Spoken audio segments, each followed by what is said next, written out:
Elizabeth Cruz point of view. Hindi na ako nag-aksaya pa ng panahon at kaagad na tumayo. Hinanap ko kung saan nagmumula ang pamilyar na bungis-ngis ng anak ko. Cedric, anak, nasaan ka? Hanggang sa isang pagliko ko ay natuod ako sa kinatatayuan ko. Tila ipinako ng mga paa ko sa lupa at nakalimutang huminga.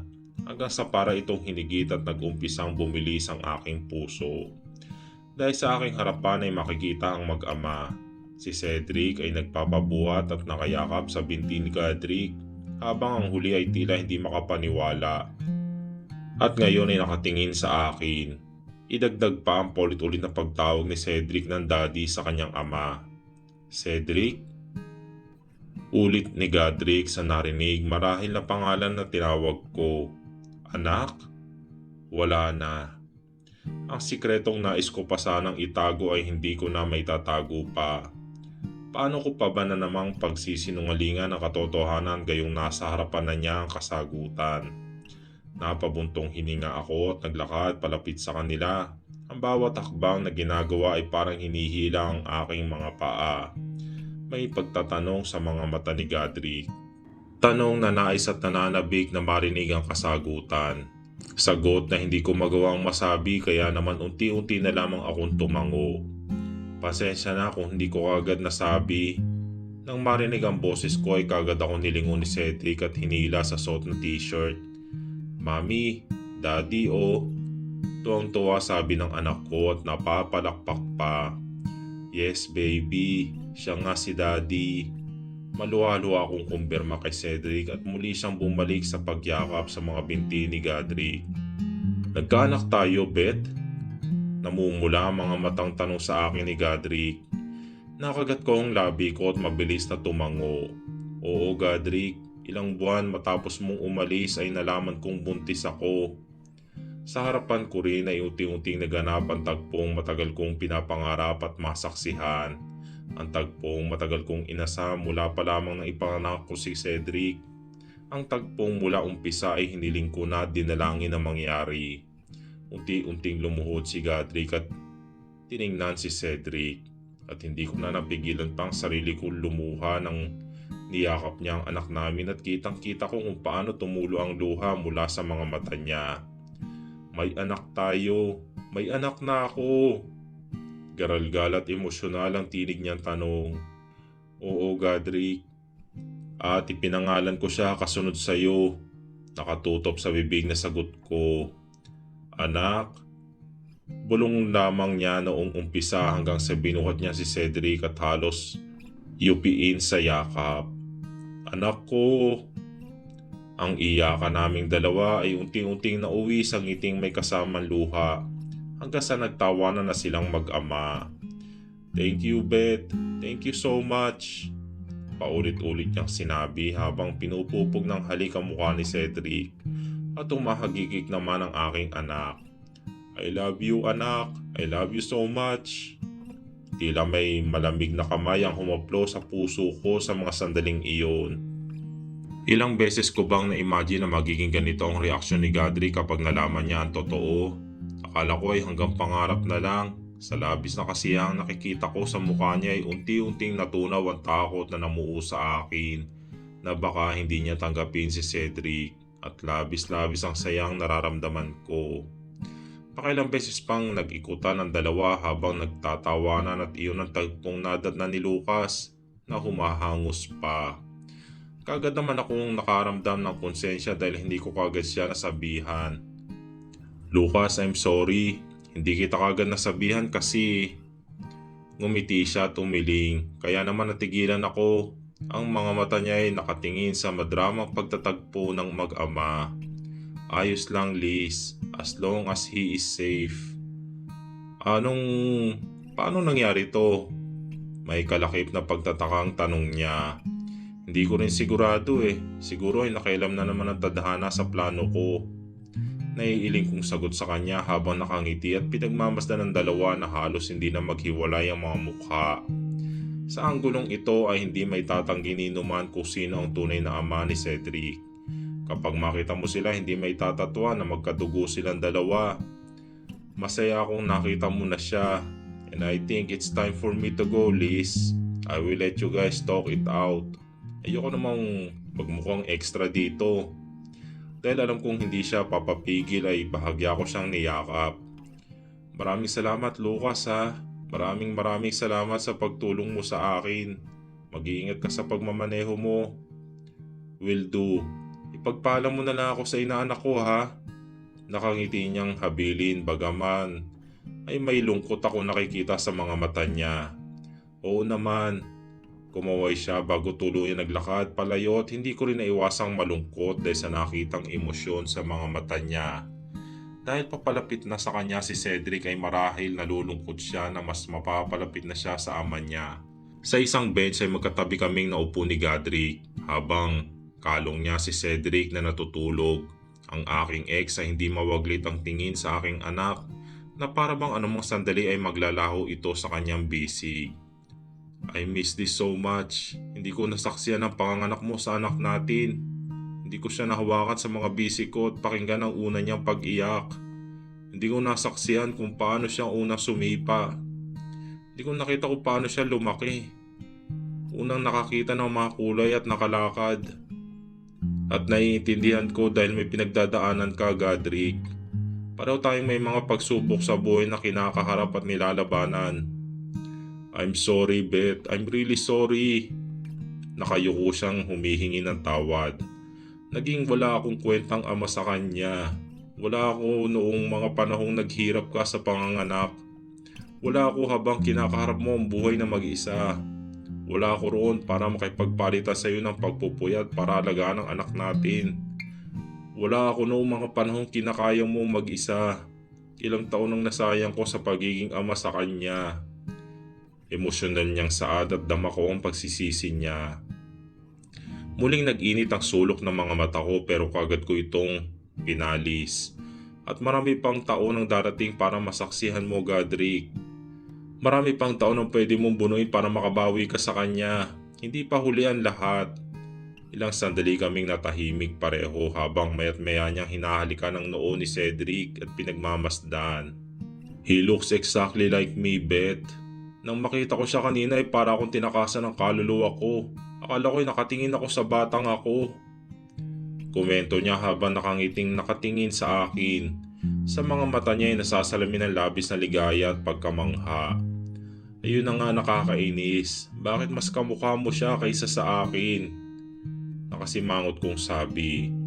Siguro mas malakas lang talaga ang dugo ng mga Villatera at ayaw mo nun. Kaya siya gwapo dahil kamukha niya ako. Baka kung ikaw ang naging kamukha niya ay ano. Nakataas ang kilay kong tanong sa kanya at ngumisi lang siya. He recognized me right away, Beth. Paano nangyaring nakilala niya ako? Iniwas ko ang tingin ko at imbis ay pinagmasdan ng mga taong naglalakad bago siya sinagot. Dahil pinakilala kita sa kanya. Ibinigay ko sa kanya litrato mo at hindi na niya ito winaglit sa kanya. May mga panahong hinahanap ka niya pero nagdadahilan na lang ako. Where you planning on hiding him from me, Beth? I mean, hindi kita masisisi dahil karapatan mo yon at kailanman na hindi ko kukwestiyonin ang desisyon mo. Tumikhim ako at pinilit na hindi pahira ng emosyon ng boses ko. Noong una, oo. Inaamin kong binala kong huwag na muna siyang ipakilala sa'yo dahil iba na tayo ngayon. Dahil ikakasal ka na at magkakaroon ka na rin ng anak. I'm very sorry if I accused you that day. Pasensya ka na kung nasaktan ko ang kalooban mo at ako rin ang humihingi ng tawad sa mga nagawa at nasabi ni Grace sa'yo. Nang humangin ay hinawi ko ang buhok ko at inilagay sa likuran ng tenga ko. Wala yon, naiintindihan ko naman na natakot ka lang sa nangyari at sorry rin dahil sa nangyari sa anak nyo. Nakayuko kong sabi habang pinaglalaro ng mga daliri ko. Narinig ko siyang bumuntong hininga at inayos ang pagkakahiga ni Cedric sa bisig niya. Hindi ko anak ang pinagbubuntis niya. Ha? Gulat at nalaki ang mga matang bulalas ko at lumingon sa kanya. Malungkot siyang umiti at tumango bago pinaglaruan ang kulot na buhok ni Cedric. It turned out that she's been cheating on me with another patient on hers. Isang adik yon to be more precise. The baby isn't mine. And And the reason she had a miscarriage ay dahil gumamit siya ng bawal na gamot at umiinom ng alak. Hindi niya inalagaan ang sarili niya kaya hindi mo kailangang humingi ng tawad, Beth. Napatutop ako sa bibig ko dahil sa labis na gulat. Sunod ay binuka at isinara ang bibig na parang isda dahil hindi malaman kung anong tamang sabihin. At Elizabeth, bakit parang may parte sa'yo na masaya dahil sa narinig mo, ha? Hindi porket hiwalay na sila ay may pag-asa na kayo. Moving on na ang peg mo, hindi ba? Sumbat sa akin ang aking konsensya at kulang na lang ay batukan ko ang sarili ko. I'm sorry. Pagkuway sabi ko nang maapuhap ang tamang sabihin. Hindi ko ma-imagine kung gaano siya nasaktan dahil niloko siya ng fiancé niya at heto ako at natutungong parang tanga. Medyo humahapon na, Godric. Baka pwedeng umuwi na kami.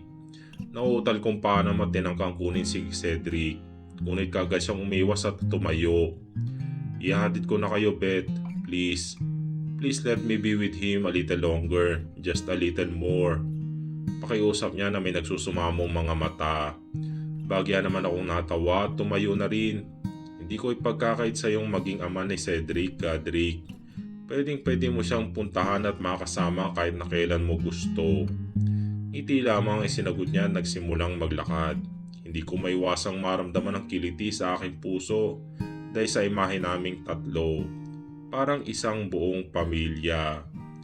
Masisisi niyo ba ako kung ito ang senaryong pinangarap kong mangyari noon pa? Gayunpaman ay pinalalahanan ko ang sarili kong huwag maging delusional at masyadong umasa.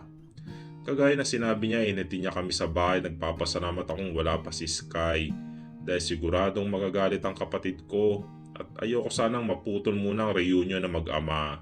Si Cedric ay gising na ngayon at sabik na hinila si Godric papasok sa bahay at binigyan ng mga laruan niya na parabang gusto niyang ipakita sa ama ang mga kinahihiligan. Ang kaso pulos mga regalo mula kay Lucas ang naiabot niya. Give ni Nonong. Pagmamalaki ng anak ko at nakataas naman ng isang kilay na nilingon ako ni Godric. Si Lucas. Nakangiti kong pagkumpirma sa kanya. Imbis na ma-offend ay ngumiti si Godric. These are nice, baby. Magiliw na sabi niya kay Cedric at humagkikik ang anak ko at bumalik sa mga laruan niya. And don't worry, Beth. I'm not mad. Masaya ako na may katuwang ka nag-alaga sa anak natin. Like I said, I have changed. Nakangiting sabi niya sa akin at hindi ko naiwasang matuwa. Pareho naming pinanood kung paano maglaro si Cedric at napansin kong parang may gusto pa siyang sabihin. Masaya ako na masaya ka, Beth. I'm glad you found someone better than me. Hindi ako agad na sumagot at nanatiling nakatingin sa kanya. Iba na nga siya. Ibang-iba na siya sa Godric noon na halos mag-apoy na ang mga mata sa selos at galit kapag nadidikit sa akin si Lucas. Ang Godric noon ay pinaghihigantihan ako at sinaktan. At masaya rin ako na okay ka na. Pagkuwan ay binasa ko ang pang-ibabang labi ko. At hindi naman talaga kami ni Lucas, Godric. Iniligtas niya na ako sa kahihiyan. Pikit mata kong pag-amin dahil ayoko na siyang pagsinungalingan pa. Muling bumalik si Cedric para ipakita sa daddy niya isang lumang laruan na ako naman ay nagbigay sa kanya. Daddy, play. Ayan niya sa kanyang daddy at hinila si Godric papunta sa mga laruan niya. Naging tahimik at bahagya nakakailang ang katahimikan sa pagitan naming dalawa. Siya ay naroon at nakikipaglaro habang ako ay nakaupo at hindi mapakali. Habang naglalaro ang mag-ama at nag-upisa ako magligpit sa kusina ng mga ginamit ko nung mag-bake ako ng cupcake. Eat mommy's cupcake, daddy. Biglang sabi ni Cedric at ilang sandali pa ay nagtatakbo palapit sa akin habang hinila ang daddy niya. Nataranta naman ako sa narinig dahil baka hindi magustuhan ni Godric ang lasa ng cupcake ko. Mommy bakes, baby? Malambing na tanong ni Godric sabay buhat kay Cedric. Yes. Oo, parang gusto ko ng tikman, baby. Papayag kaya si Mommy? Nakikipaglandian ba siya? Nang tumalikod at kinagat ko ang pang-ibabang labi ko parang pigilan ang sariling ngiti. Pagkatapos ay kumuha ng cupcake mula sa rep ay inabot ito sa kanya. Would you mind giving me a hand? May cute na bake kasi akong hawak eh. Panunukso niya kay Cedric sabay kiliti sa leeg niya at nag-init ang buong mukha ko. Ngunit sumunod naman. Binalatan ko ang cupcake at dinala ito sa kanyang bibig at kumagat siya habang inalis ang tingin sa akin. Gumuya siya at kumunot ang noo kaya naman kinabahan ako. Sarap, Daddy? Ilang sandali pa tumango si Godric at kumiti. Oo, baby. Pwedeng-pwede na mag-asawa si Mami. Dahil sa sinabi niya ay kumabog ang aking dibdib bago biglang bumilis ang kabog ng puso ko. Ibinaba niya si Cedric at nagtatakbo ng paalis ng kusina ang anak ko. Iniwas ko ang mga mata ko at napasingap nang hawakan niya ang kamay ko. Will things change between us if I tell you right now that you are still the one, Beth? Itutuloy.